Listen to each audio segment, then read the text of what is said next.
You built a big business in window cleaning, deck staining. It's easier than it's ever been to start a business. If I can't grow it into a 30, 40, $100 million thing, then it's a waste of my time. I should pick something that I can do. The richest people I've ever met, none of them are in sexy businesses, and they're billionaires off of potatoes and meat. So I don't even have to leave the city to do millions of dollars in sales.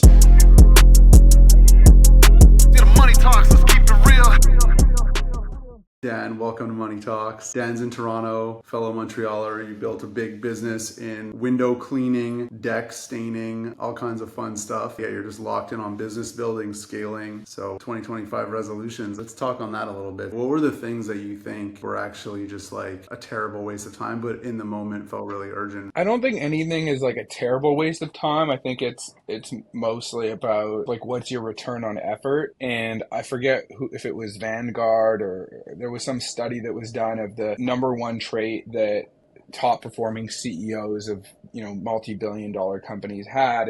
And that one trait was their ability to allocate scarce resources to achieve a result and get the best return on, those resources. And so if you think about that in terms of like our time and our energy, there's just so many things we could do on any given day. And typically, if you're like me and you're a business owner, you have crazy ADHD, you're a visionary, you have all these crazy ideas, and you're like, when you have an idea, your instinct is to go jump on it because in the past you got rewarded for it. Like I had this idea, I wanted to do it, I took action, and I made money from it. But then as you start scaling a business, you have all these people to do the everyday things, and then it becomes more about like, what are the things that will give me the biggest return on my effort? And then that idea to develop a new product is not so exciting because maybe that product can turn into a $500,000 business by the end of the year. But perhaps if you just spent more time with your sales team and you hired one more salesperson, you could add $1 million in business to your year. Maybe if you spent more time, like a 6-week period, with your sales team, training them how to be better, they would get a 10% higher closing rate. And then that adds a few $100,000 a year to your business. And so it's really about having, I guess, the humility to kind of look at your ideas and be like, okay, this just like 99% of your ideas should just go on a list of take care of this, but do it later when I have free time, and finding the 1%, which are, okay, this is actually something worth doing. And as you get bigger, that one thing that's worth doing is not something you're probably going to get done in a matter of like 30 minutes. It's probably something that really needs your attention for quite a while, which is hard because I don't like doing the same thing for long periods of time. I get bored very easily. It's almost like as an entrepreneur, as someone who like sees opportunities, you're going to like see the world in a lens of like seeing many opportunities every day. And you have to filter them out because it's not for a lack of opportunities, but it's like nothing's a bad idea. I mean, some things are, but a lot of things are good ideas, but they're not like the great idea or the thing that you should be working on. I have a lot of trouble with that too because I'm like perfectionist type, and like I'll see something and be like, I really want to do that, and then but it's like about kind of stepping back and being like, is that the best use of your time? Because you can have 100%. anything, but not everything at the same time. That's a big. I don't know if it's because this is what I'm looking for now, but over the last few months, it's been a constant theme in like podcasts I'm listening to and things I'm reading, which is really along the lines of like focus is not about adding, it's about subtracting. And if you want to get something done or achieve something, it usually doesn't, like we're already full. We're always doing things. We're always on our phones. We're always working as much as we think we can work. And so focus is really about eliminating all of the other shit that doesn't get you to that goal so that you have the space to actually go deep on that goal. And I think that we often make the mistake of being like, okay, how do I add more to my life in order to get there? I look at it like same kind of mindset with investing, right? Like if you have a stock portfolio, you can have Apple and Microsoft and Bitcoin, and you can keep adding these positions, but the more you add, it takes away from everything else because somebody who just says like, I only believe in Bitcoin, and then like instead of 10 different things, they only do that, is gonna outperform like the person who has like 15 different stocks. Not that that's like the right way. Like some people need a different mix or whatever, but you see it with your time and with investing too. Like I think about that stuff all the time. I'm not an investor, so I won't speak on it, but I think in investing, you're right. Like, it is a scary thing to say, I'm not going to diversify it. I'm just going to go all in on one stock. And that might be true if you're just like a normal person like you or me or whoever. But if you're, I think, who is it, Michael Saylor, who runs that firm that The Big Short was based on, like, he basically went all in on shorting the housing market in 2008, and everybody thought he was No, insane. Sailor's But the Bitcoin guy. I thought he did both. I'm not sure. But there Oh, was, what? whoever the guy was that The Big Short was based on, Okay, I didn't know that. that's I what he thought he did. was a new bit character. I didn't know he was. It was like Mike, I think it's like MicroStrategy or whatever his company's called. But people, like, it goes viral whenever he makes a big investment move because I think it's public now and like people see it and now everybody's following it. And so he went all in. And if you listen, like, there's a bunch of podcasts where Alec Hormozy talks about this, and he goes, I made a bunch of money, made $40 million. He started asking all these wealthy friends of his, like, where should I put my investment? Should I go into real estate or crypto? And this one guy was like, well, where do you have an unfair advantage? Like, what's the thing that you know you will crush? And he goes, business. Like, I know business well. And he goes, okay, well, what do you think you're going to get in the stock market? And he's like, well, I don't know anything about stocks. So, like, probably the average. And he goes, okay. And same thing in real estate. You might make like 2 or 3% more, but what happens if you put $1 million into one of your businesses? And he's like, well, usually I'll like 20x it. And he goes, okay, cool. So just like put all your fucking money into that one thing. Like, stop trying to do all this other shit that doesn't work for you. There's so much noise around now, and there's this like social pressure where like you go on Instagram and you see all these real estate guys, you Yeah. go on Twitter and you see all these crypto people, and Yeah. it's like this FOMO that everyone's trying to like exude and like, look at me, I made, I did all this, and usually it's like half of it's not true anyway. And if it is, Yeah, because they're selling it stuff. works. They're It takes a pitching. lot of fucking work and years and whatever. So choose your battle. You can't do it all. So I'm big on picking one thing. Just pick one thing and become ridiculously good at it, and then you will always inevitably over a long enough time horizon, you'll outperform anyone else who's not all in on that. yeah. And then eventually you get to a point where you're getting unfair returns and an unfair advantage. So you picked your one thing. I mean, that's exactly how your stories Yeah. unfolded. Well, I guess you have two things, but it's combined in one. The Yeah. tech people, Shine Windows. How did you get into those businesses? Like, why those industries? It was almost by accident. So basically, I was never like a trade person. I was never someone who like was good with their hands and built stuff. I had a pretty typical like teenage life of like sleeping in late and smoking weed and like not really taking anything seriously. And my dad is the opposite. He was like hardcore, immigrant, business owner, built everything on his own.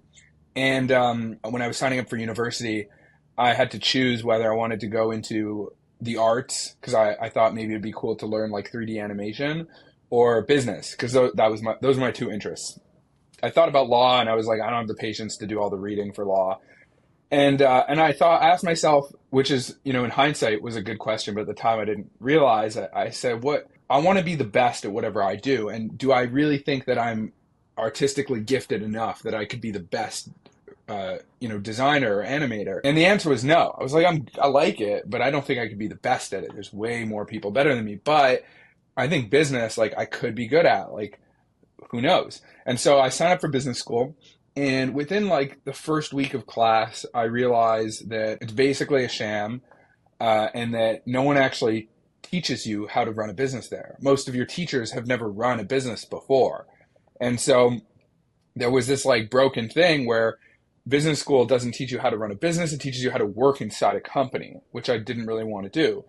And on my second week, someone passed me a clipboard that just said, like, write your name here, fill out this form, and we have this program where we teach you how to run a business. You can make 30 grand in a summer. In my mind, I was like, forget making 30 grand. Like, I'll do this for free if you teach me how to run a business. Like, I'm paying school to do it, and they're not doing it. And I get a call. It ends up being a program called Student Painters, where they've been doing this for, the last 30 years. They have, it's a licensing model. So it's like a franchise, but you don't own it at the end of the day. And they give you all the systems to learn how to run a business by painting houses. Later on, you realize that every business is more or less the same. It's just about the systems they use to, sell and market and hire. And so this was kind of my foundation. And I did that for 4 years, and I kind of grew within the company. I built my own business. I made a bunch of money while I was in school, and I fell in love with it. And what I realized was that all of my clients whose houses I painted at the time were really struggling because there was this, they all had homes.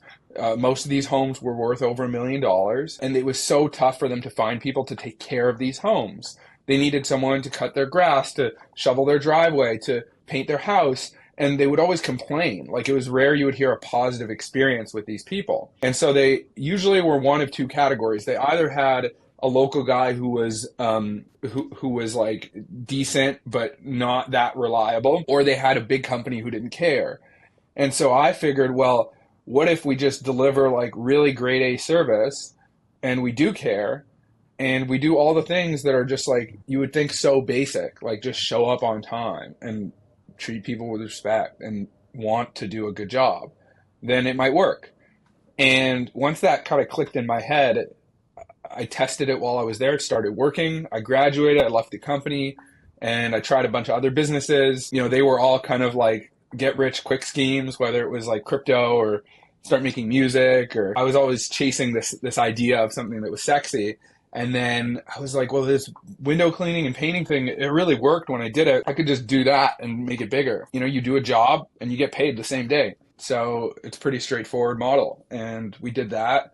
And then it kind of just exploded from there. So what was the evolution of like, okay, like, you know, the revenue the first year and that kind of thing? Like, and how many years has it been now? Yeah, so now we just finished year 6, so we're going on to 7, which is insane because it feels like this started yesterday. But when we started out, it was just me and my best friend slash girlfriend slash business partner at the time. And I was knocking on doors. So there was no like ads or anything. That year we did about 350 grand in revenue. We didn't make like crazy money from it. Like, between the two of us putting all of our time into it, we probably made like, I don't know, like 50K each or something.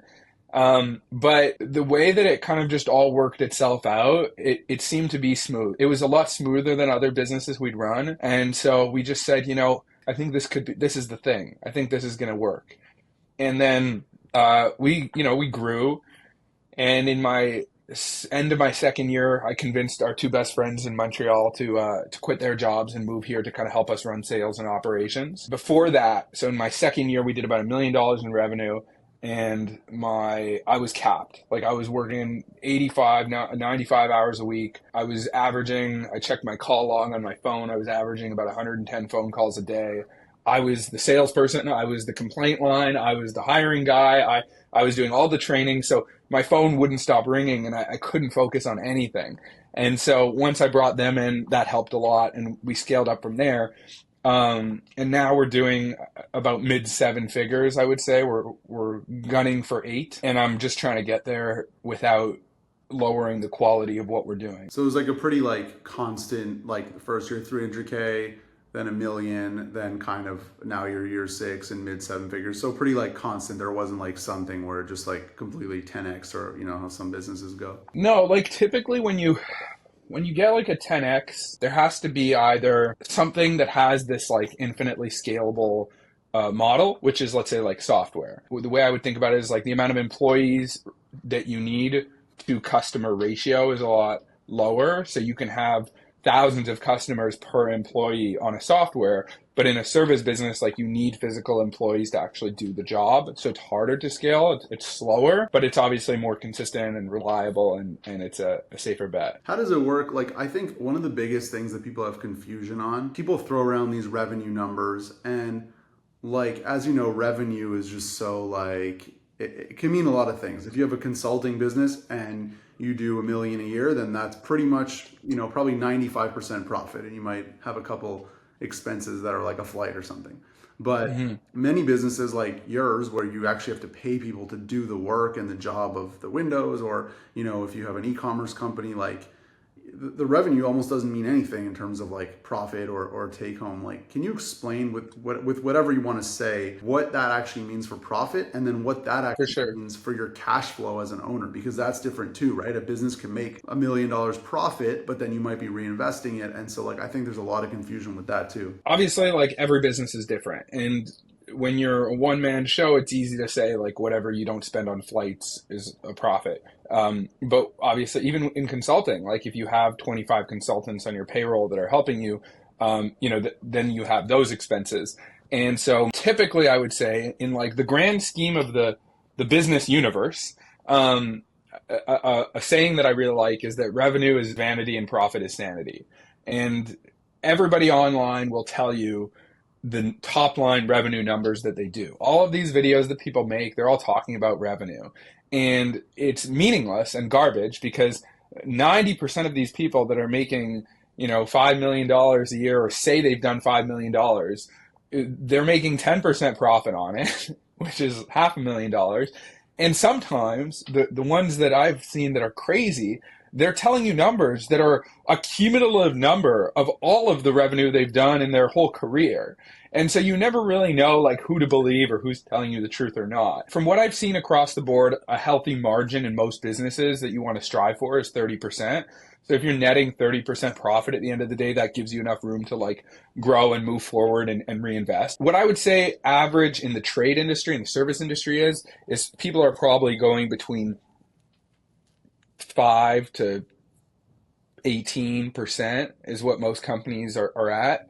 And we're always, gunning for as close to 30 as possible. I would say we're generally higher than the average because we have a lot of controls and systems in that place. But then, you have restaurants that are operating on like what is it, like a 5% margin or something, Yeah. which is insane. Revenue means nothing. I mean, I could go buy, $100 million of these mugs and then sell them for 20% off online, and now I have an $80 million business. And they're, Yeah, you you know what just I took mean? a They crazy walk hit. around saying I have an $80 million mug business, but it's like I just Yeah. lost $20 million. It doesn't. It's a little bit like you said, vanity or sanity. Yeah, that's a big issue I find that Yeah, people don't really share that, and then the people watching get excited and they're like, I can make all this money, and then once you actually learn about it, you go, oh, this yeah. is not as Yeah, and the fancy other as I thing is thought. too, if you have a business that you can reinvest in a lot, like e-commerce, which I've done, and then you're just, yeah, you might be making profit, but then you're like, if you want to grow and you don't have investors, you're reinvesting that money into more inventory, and so you're also not like Yep. actually taking money out of the business for a long time. Was that something that you Yep. guys did, or were you able to like take out money every year? Yeah, I mean, we're like very frugal, so we never really needed a lot of money. Like I still live in a one bedroom apartment. Like we're trying to like build a real house now, but um, but more than like a couple hundred grand a year between the two of us for like personal stuff is, I would say we don't really need much more, and and so that being said, in terms of reinvesting, you have the money that you're paying yourself, and then you have the company's profits, and a lot of that goes into reinvesting. Like we'll buy more trucks and we have to up the insurance and we want to get an office space and then want more gear and we want to hire more people. So there is that, but it's definitely not as bad as like e-commerce or something like that where, you buy all this inventory and you front load it and then you have to hold on like that. That's almost what Nike almost went bankrupt because he couldn't pay anyone because his orders that were coming in when he started the company were scaling so quickly that he would make $1 million on an order and then he'd get $3 million in orders the next month.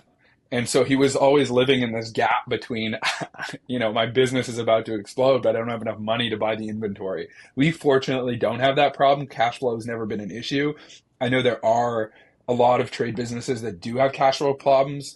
They're more into like bigger ticket stuff, like if they're in landscaping and they're trying to buy excavators and things like that. But I've always just been a big believer in like you can bootstrap most things and you don't really need investor money. You can usually go to the bank if you need something modest, unless you're trying to scale 10x every year. And Yeah. even that is not always responsible. What does it look like to have a business that does almost 8 figures, like in terms of how many windows are you doing a day? How many employees do you have? Like, I mean, all that stuff, like you said, you're getting an office space. Like, yeah, what does that even look like? Yeah, so now we're at about 40 people. We're probably going to 50 Wow. at the end of this year.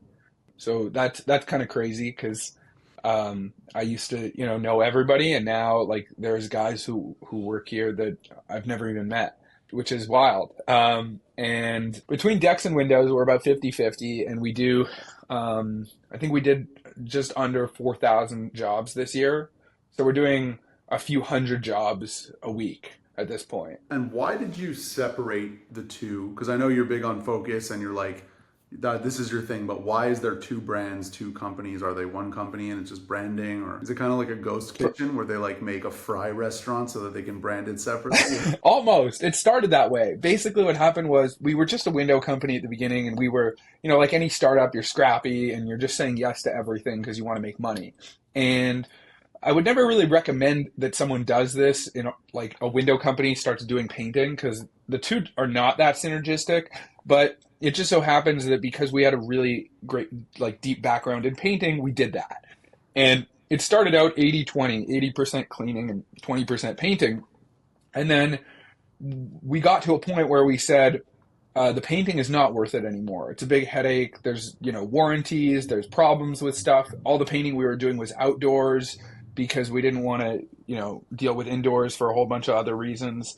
And we were ready to scrap it. And then before we scrapped it, we said, why don't we just raise our prices? Because at this point, we're offering a service that's much higher end than what's out there. And if we're going to continue to deliver on such a high end niche, then we need to have the margins to do it. It needs to be worth the headache and the extra work that is involved. And so we raised the prices, and then people kept saying yes, and we kept booking up. And then we said, well, I think we should just do this again. And it got to a point where we were like, okay, we're charging enough now that it does make sense to continue doing this as a business model. But the decks, which are a huge part of our business, staining decks and sealing the wood, became a headache because a lot of people in Canada with winter, they have decks, and the decks don't hold up when you stain them. They peel off. And so because it's this funny like niche in the market where any painter that you talk to will tell you that they hate staining decks because there's always problems with it and they never last. And most homeowners who have had a deck stain, they're like, don't even talk to me about it. I don't want to deal with this. It's a nightmare to maintain. And so right before we shut that part down, I met this Italian carpenter who was telling me that he had stained his deck and he wanted me to take over because he was tired of doing it himself. And it didn't peel. And so I was like, what did you use on this thing? Like, it's been 2 years, you're telling me, and it still looks fantastic. And he tells me, oh, it's this oil that I brought in. It's from Australia. They don't really sell it in these major stores, but just use that. We won't have any problems. And so I was very hesitant. I said, okay, I'll do it, but like risk is on you if this stuff doesn't work. He goes, it'll be fine. And so the job went amazingly. It was one of the nicest jobs I'd ever done. And so I sourced the stuff and I started buying it from specialty hardware stores. And lo and behold, like the thing kept working and it never peeled. We did a few jobs with it that year. The next year I came back in, I was like, I think we should just change like all of our process to only using this product. I started learning about the science of wood and how it breaks down outside and how to protect it. And I couldn't get enough of this product in stores to keep up with the demand that I was getting. So I would need, 150 cans and each store would have 20 and I'd have to drive all over the city to get it. And so I contacted the distributor in Australia and I said, hey, whatever you need to charge me, I don't even need a discount. I need a skid of this stuff and I can just store it. And so that's how it started, where now we're buying thousands of gallons a year. We're the biggest importer in Ontario. What I realized was that this was a niche that nobody wanted to touch. The painters didn't want to deal with it. The deck builders didn't want to deal with it. And this was going to be our bread and butter. You got to keep that plug to yourself with the Australian company. Yeah, it's out there. Like you can find it, but at this point, it's not even about like the product. It's about the prep and how it's delivered and the expectations you set with the customer. Because it's not like I can just pour this thing on a deck and like it's done. There's a lot of other things that go into it. And so I felt silly being the window cleaner who stained decks. Because like, how do you trust the guy who's doing this to do this other thing? They're not related. And so we created the name The Deck People, and it ended up being kind of like what you said. It was really just a marketing thing because we wanted people to really have trust that we had specialists on each type of job.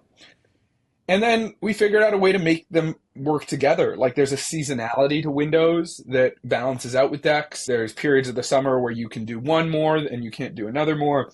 And so if you're a fan of Alex and you watch the things or you read what he talks about, I actually asked him this when I met him.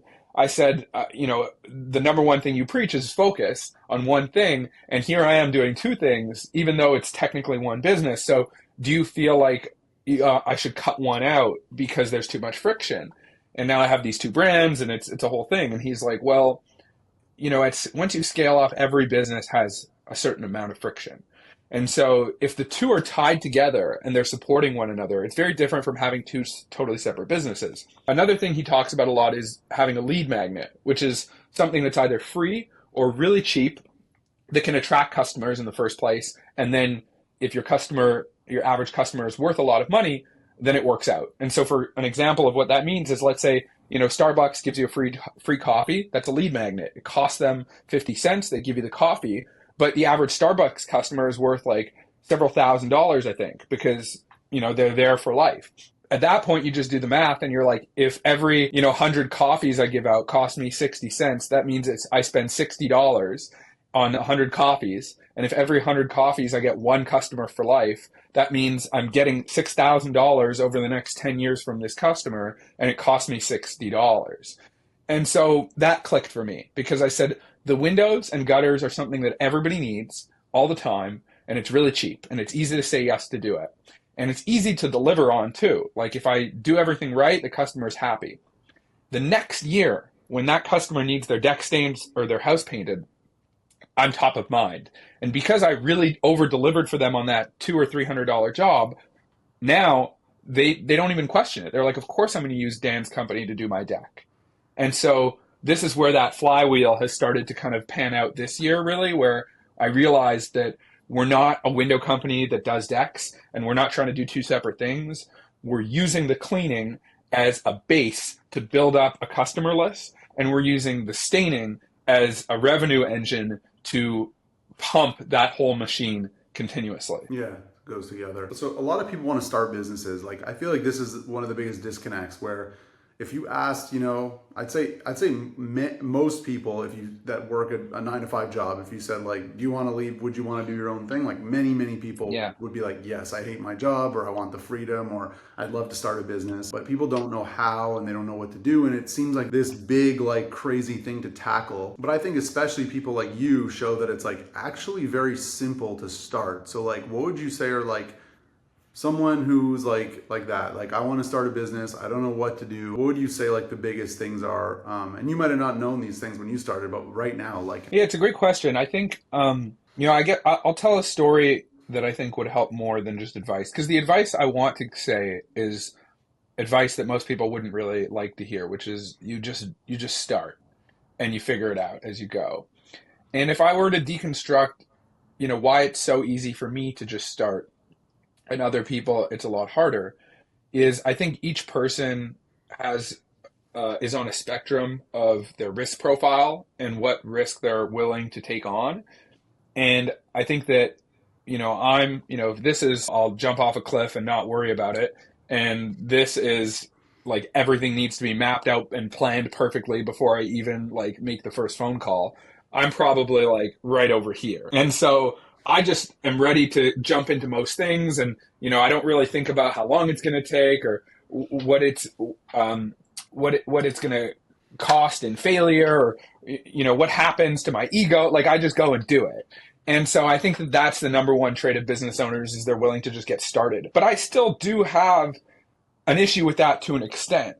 And so when I was in Vegas, it wasn't even Alex, it was his wife Layla who said this to me, because I asked her a question. I said, right now I feel like I'm in a position where I have to start making much bigger decisions and hires. Like before, I could make a decision to spend $100 or hire some guy at minimum wage, and if it doesn't work out, then like whatever, I lose $500. But now I have to hire someone who is making a 6-figure salary.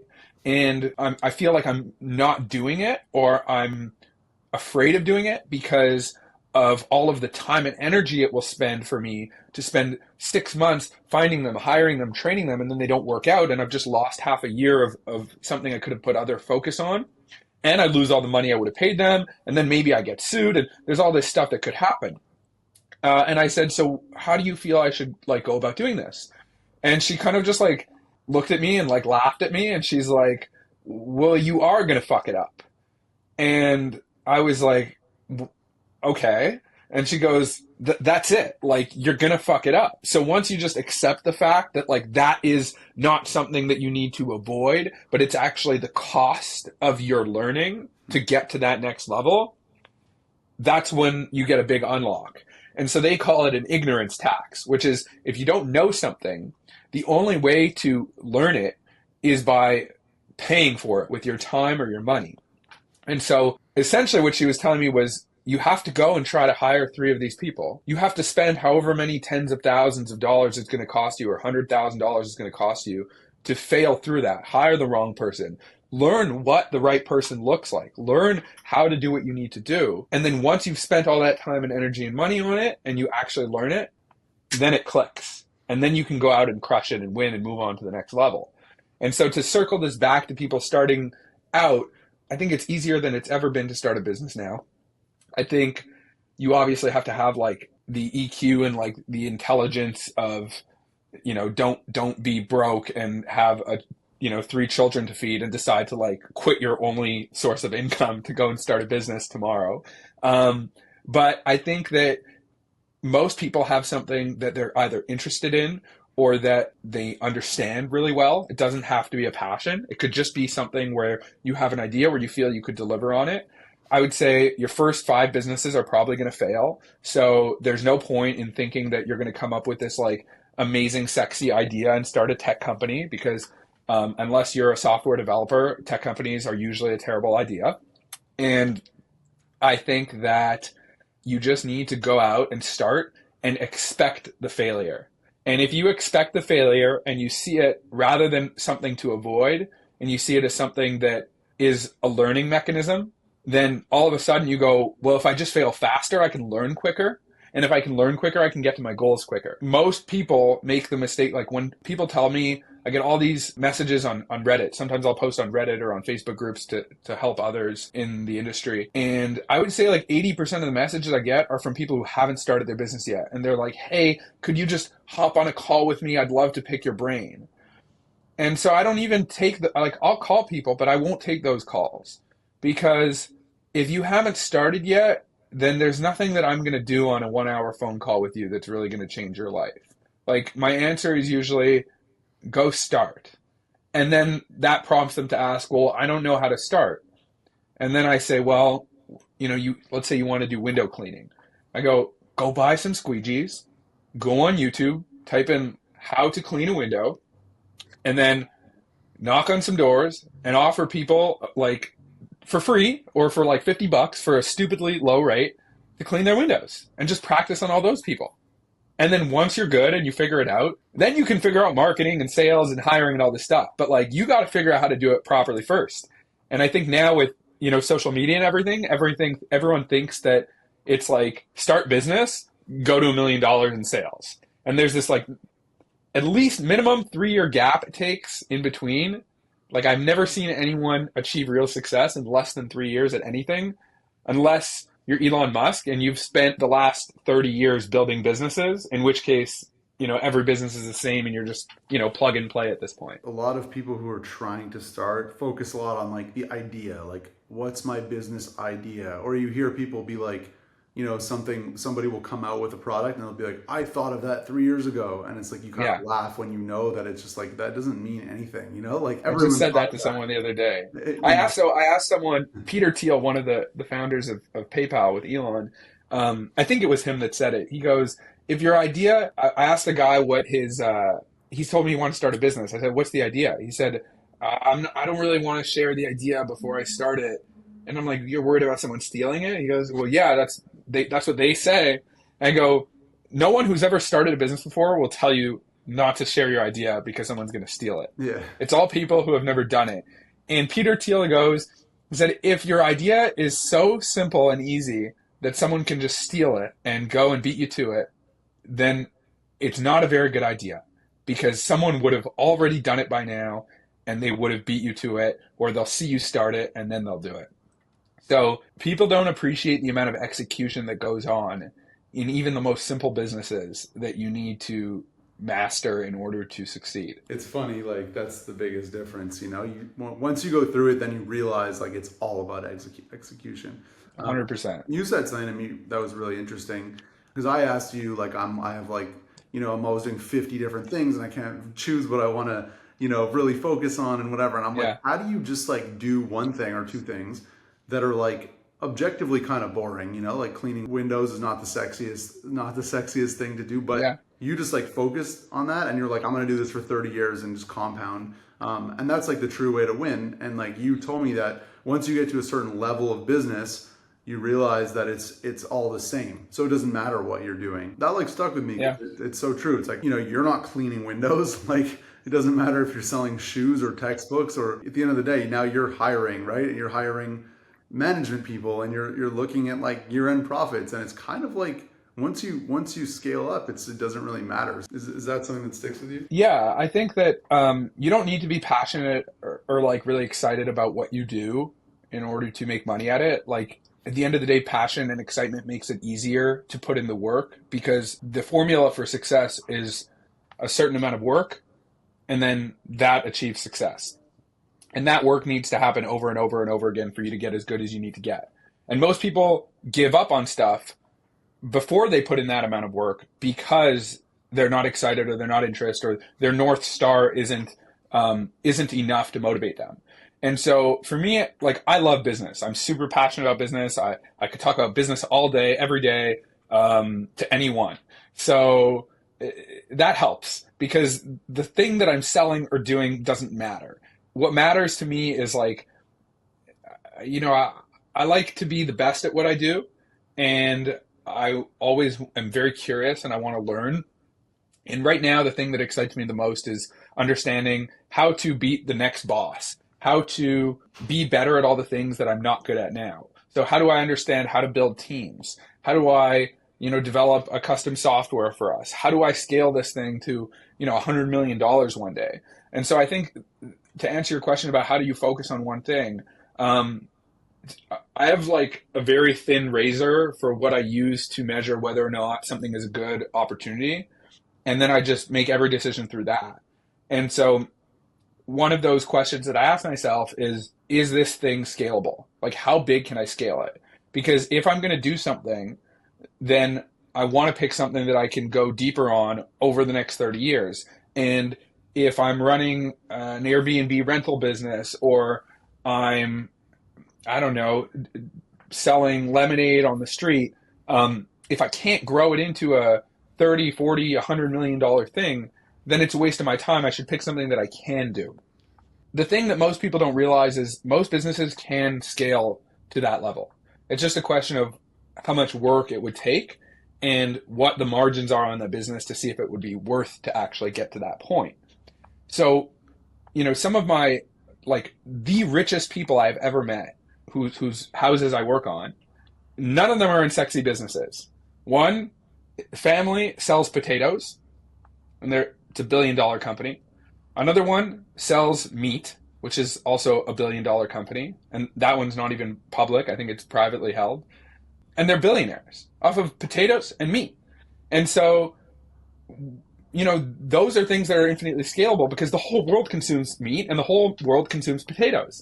And it's the same thing with garbage, and it's the same thing with steel manufacturers, and it's all these boring businesses. And so what I did was I looked at my industry and I said, you know, how scalable is this? Well, everybody in the world needs clean windows. And then I looked at, you know, my experience in the market over the last 4, 5, 6 years. And I was like, every business sucks. And this isn't just window cleaning. This is like window cleaning. This is barbershops. This is restaurants. This is clothing stores. Like 99% of businesses aren't very good. You walk in and you're like, this could be better. This kind of hurt my experience. I didn't really enjoy this. Like there's all these things you think in your head where it's like, it would be nicer if they did this, this, and this. But they never care to ask and they never care to do it because it's hard. And so essentially what I did was I said, I've niche hopped from business to business to business and nothing's ever changed, right? I didn't get richer because I picked the right business each time I did it. Sometimes I would pick a really cool business and it would actually not work out because of that. And so I was like, if my niche doesn't matter and I just have to get really good, then if all I do is just pick something that's really scalable and I do it over and over and over again, then I can outperform all the other people that are willing to give up or jump to another business. And that's effectively how I picked window cleaning. It's got compound growth because you can retain your customers and they come back each year. And there's a need in the market. And there's 3 million people just in Toronto alone. So I don't even have to leave the city to do millions of dollars in sales. And that's basically like, it used to be hard. Now it's a lot easier. That's just why I say no to almost every opportunity that comes my way, whether it's starting a course or a podcast or writing a book. I'm just like, will this thing bring me closer or further to my goals of scaling this thing as big as humanly possible? And if the answer is no, then I don't do it. What I take from like that approach is also like, people are always looking for, what am I really passionate about, or what's my mission? And I think like it feels really good to win. And like, even no matter what game you're playing, if the numbers are going up and if things are working, like you said, it doesn't matter if you're super passionate about clean windows. It's like, it feels good to do a good job. People are happy with the service. More money's coming in. You're expanding. I mean, at least for me, like, the growth of it and the winning is like what is fun. So I could understand how it doesn't really matter at the end. I mean, here's the thing is that you have two, if you want to start a business, you have two choices in life. You can be the painter or you can be the painting business owner. You can't be both. So what I mean by that is at any business, it doesn't matter what you're doing. Once you scale past a certain point, let's say past $500,000 or $1 million, your day-to-day has nothing to do with the thing that you're selling. So if you're running a gym, then when you start that gym, you're going to be, working out on machines, you're going to be training clients, you're going to be in the gym every day. When you run a $5 million gym business, you're not in the gym every day. You're sitting at a computer and you're trying to figure out marketing and you're trying to figure out hiring and you're trying to figure out sales. And that's every other business. Now, there are business owners who are like, I just want to be a painter or a window cleaner. I love cleaning windows. I'm okay to do $200,000, $300,000, $400,000 a year. I'll hire one helper and I'm going to clean windows every day because that's what I like to do. And there's, I totally respect that. But people have it wrong and they think that if they find something they're passionate about, they'll figure it out. But what they don't realize is that passion is only going to get them past the first 1 or 2 or 3 years. And then eventually no matter what niche they're in, they're not going to be passionate about the marketing or the sales or the hiring. And that's the thing they need to get good at if they want to grow. You mentioned like your goals to scale this as big as possible. What number, like what is that goal? Is it a number? Is it 100 million? Is it a $1 billion business? Is it a revenue? Is it a personal? I mean, it's to me, it's like a video game at this point. It's like the number is kind of meaningless. I've spent a lot of my life chasing a number that didn't matter or change anything for me. I would say I very recently have kind of recentered my focus in a sense that looking back when we started the business and I had no employees and I was alone and I was working the most and I was the most stressed and I had no money, I was a lot happier than I have been over the last year. And so, the long-term goal is, to put it on paper, I would say like, $50 million if we're placing a safe bet. But if you gave me $1 billion tomorrow, I'd probably still do what I'm doing and I would just go about it faster because I like running businesses. And so to answer your question, on one hand, I don't care because I just like doing what I'm doing. But on the other hand, I do need some sort of like North Star to bring me forward and guide decision making. And so I would say like $100 million is like the fun, cool number. But I also know deep down that, if we ever hit that one day, I'm going to wake up the next day and be like, all right, $1 billion, next goal. So yeah, I just need something to move towards. That's how it goes. Let's talk about content and marketing for a sec.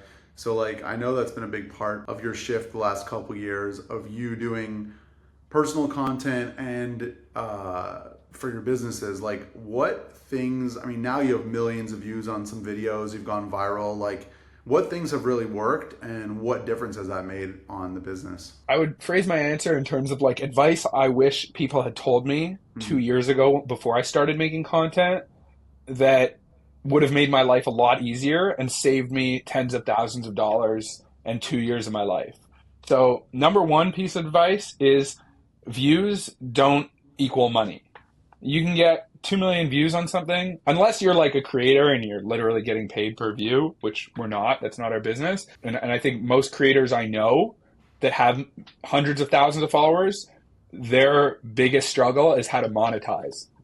And so number one is views don't equal money. Number two is that meta ads, so like Facebook and Instagram ads, absolutely crush if you figure them out. Like I would say that that's arguably the only thing that matters if you're trying to like make money on social media quickly. And number three, I would say, is really just making a bunch of shit and seeing what works and then like tripling down on that thing that works. And so when we started out, my vision was I'm going to make this like a reality show of entrepreneurship and stuff. And none of those videos did that well. And then we made a video of like someone pressure washing a deck that lasted 7 seconds and it was really satisfying. And we got 2 million views. And I was like, okay, I guess we should just make more of that video because nobody cares about, how I'm like up at 11 o'clock at night worrying about someone not showing up at work tomorrow. It's always the things that you kind of least expect at work, Like it could be like a podcast clip. I'll be like, there's one that I'm like, this is so good. We're going to go viral. And it's like, Yeah. it happens. And then I'll post like a fruit on my Instagram story and everybody had 500 messages about like, where'd you get that from? And I'm just like, yeah. Yeah, it is. It's really like that. And so, the account is not big. Like we have like 3,000 followers on the account. We got a few videos in the last week that did, 1 to 2.5 million views a video. And nothing, like we got barely any followers from it. We didn't book any work from it. So it's good because it's validating for the account and I know that it means growth is coming. But at the end of the day, the thing that's kind of fueled and paid for all of this experimentation has been the ads. The ads day one were like, it was like I saw the Messiah come to me and tell me like this has been missing for my whole life. Because I hired a friend who basically told me he was working in e-com. He said, "Hey, you should run Facebook ads. I think you do really well. Like you're a good personality, and you look good on camera."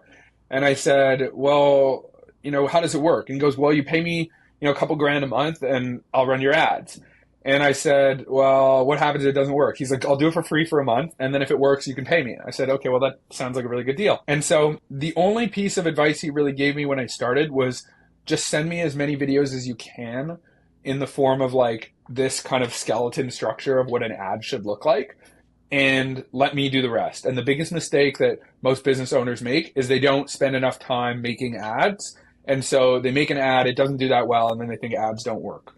And so I sat in my backyard for like 3 hours and literally just like filmed a bunch of 30 to 60 second clips of me saying the same thing over and over again in different ways.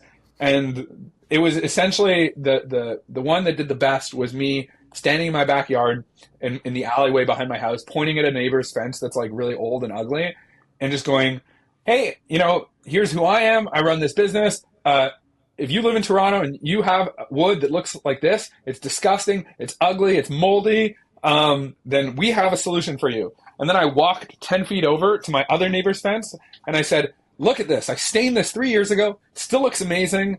I can do this for you too.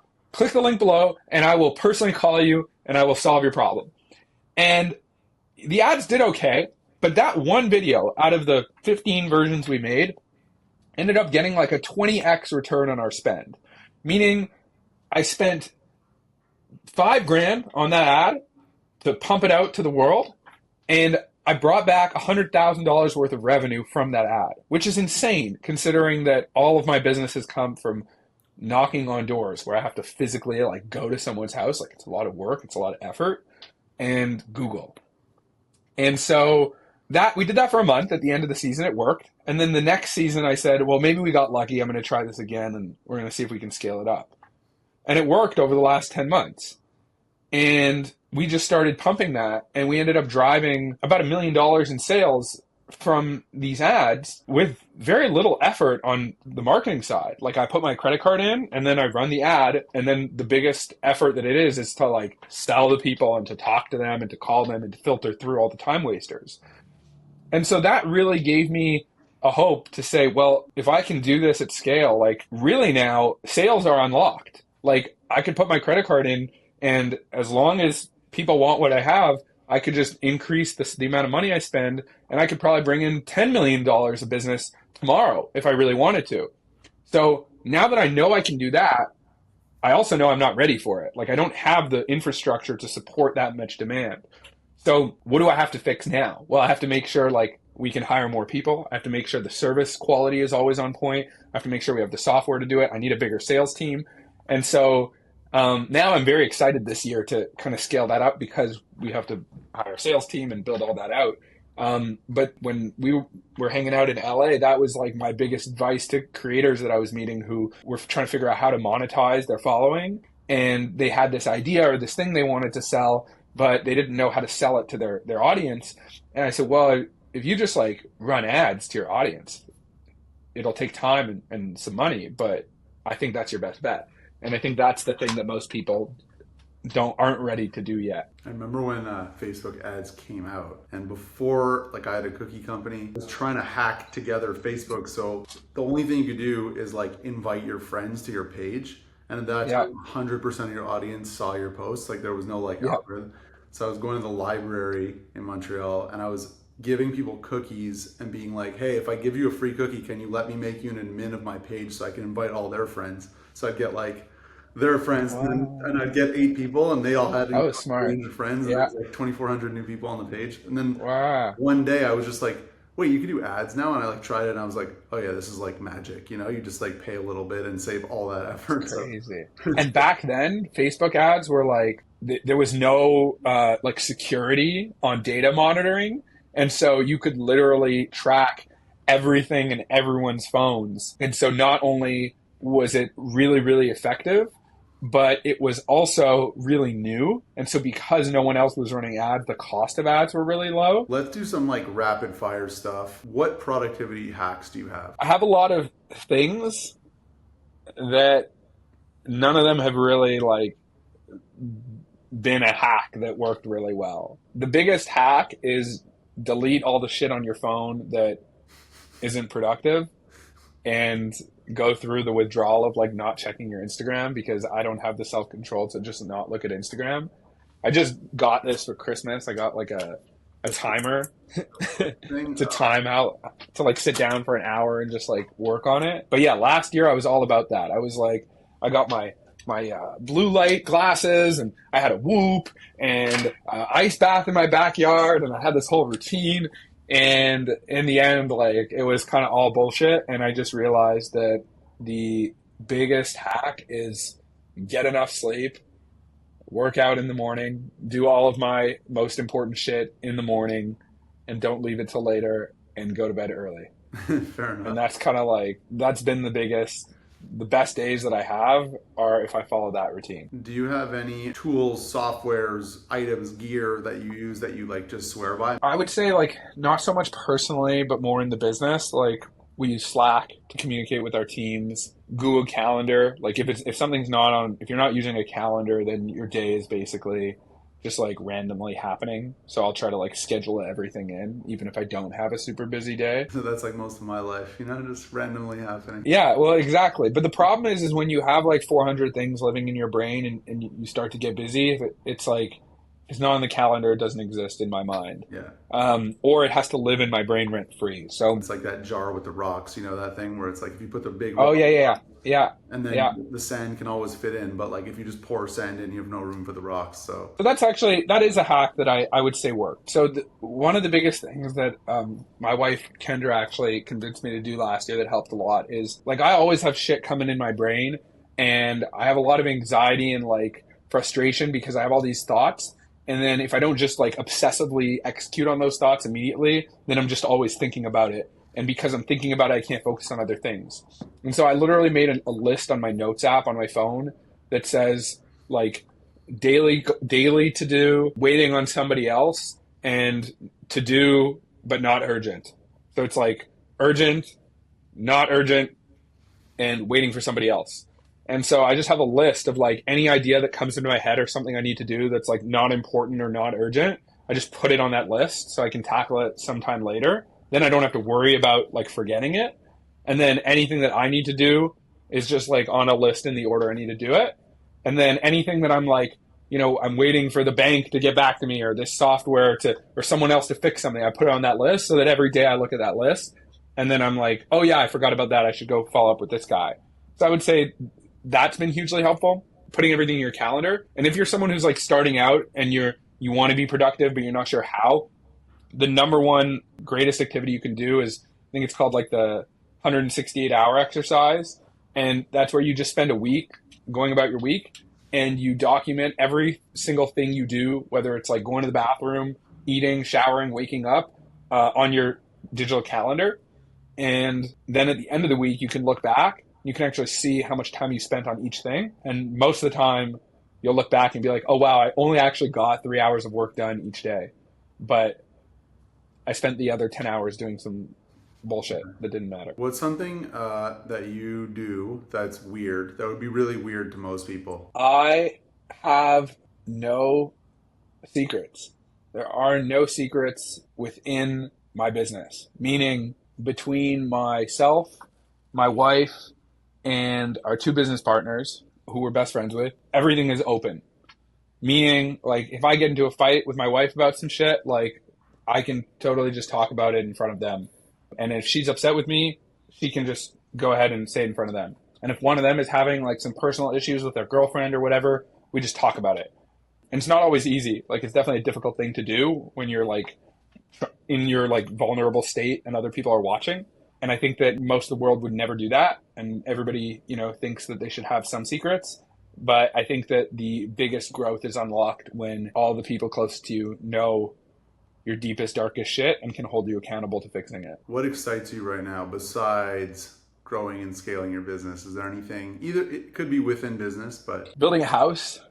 I'm very excited to have like a real house, and I plan on putting in like a sauna and cold plunge in the basement. So I'm very excited about that. And like, are you getting involved in the architecture and all this stuff? Yeah, I love design because I'm in people's houses all the time. So I'm always looking at these multi-million-dollar homes and thinking like, how can I do this for less?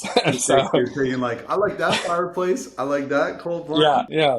So I'll be like on Instagram scrolling because my deck people page, it's all other like service companies, and I'll be like, oh, that's a crazy garage door, and then I'll be like, oh, this is a $200,000 door. Okay, what can we do within 10 grand? So I would say like, yeah, I love design. I love style. I love architecture. So we're working with these amazing architects. I'm very excited for that.